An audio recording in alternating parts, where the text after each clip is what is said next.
When the streets become the law, you become tougher. And you become tough law. So, this answers the question, what would a beat 'em up be like if you involved cardboard with it everywhere? And you had cardboard graphics for everything. That would be this beat 'em up. So, pretty much the basic story behind the game, it's like a basic beat 'em up story. You're in JF City. I don't know why it's called JF, but it's taken over by organized crime.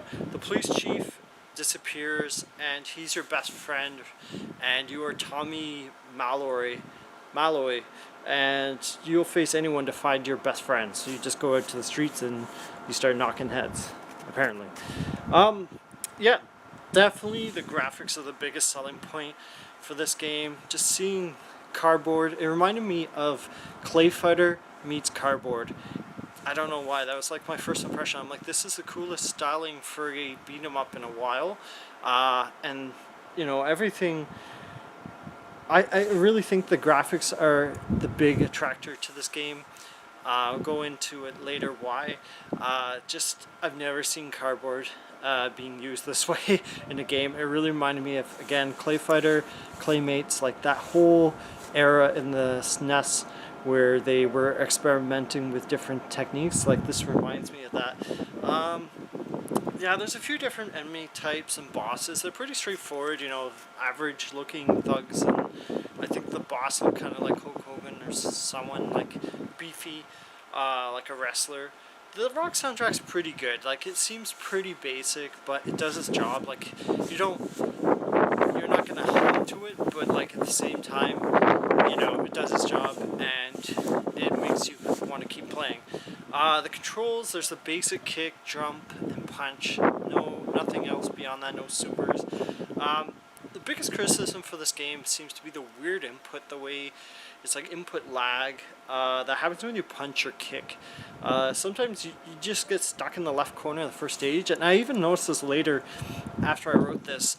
It even happens in the middle of the stage, so it's like some sort of animation glitch, and you're like, your guy's doing like, I don't know what that is, that dance move, like belly flops or whatever it's called. And it's like, why is this happening? Why is this guy doing some belly flops?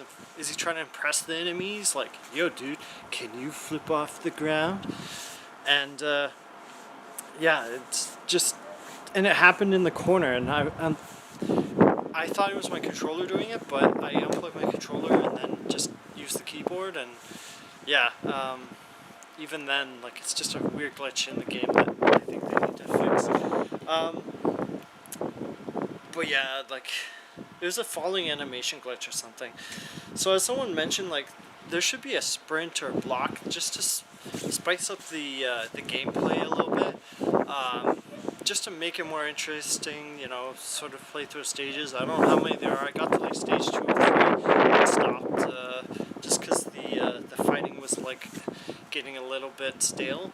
But yeah, some sprint, block, or super attack would really help clear the baddies, because sometimes there's a bunch of enemies that you're trying to beat up, and you know, just from the way that the animations and the input lag happens, like I feel like it's a little bit delayed, or the animation's not smooth, something like that. And it would help clear the baddies, because they really like crowd around you a lot. The punch kick's fine, but like it would just make the game more interesting. Just like a super attack to build up. Now, with this all said, the game is only priced at $1.19. It's such an amazing deal for the game that you get. It's such a polished game. The quality of artwork and music. I would say this is an instant buy. I haven't seen a game where I'd say is an instant buy at full price, but I mean at $1.19, this is like such a great deal for the gameage you get. I would say this is definitely up there, one of the best beat 'em ups on Steam. I said that about Streets of Rage 4, and there was another beat 'em up I think I said recently that we reviewed on this channel, but yeah, I would definitely say for the price, it would easily get 9 out of 10. I don't know if the price is going to change or if there's going to be more tweaks, but as it is, you know, this is a pretty cool game, and also, you know, how can you complain that much for $1.19? It was on sale for like 95 cents. and it's super polished compared to a lot of games in this genre, and for that price especially. So life is tough, so get tougher. Keep on gaming. Get tough. Bye.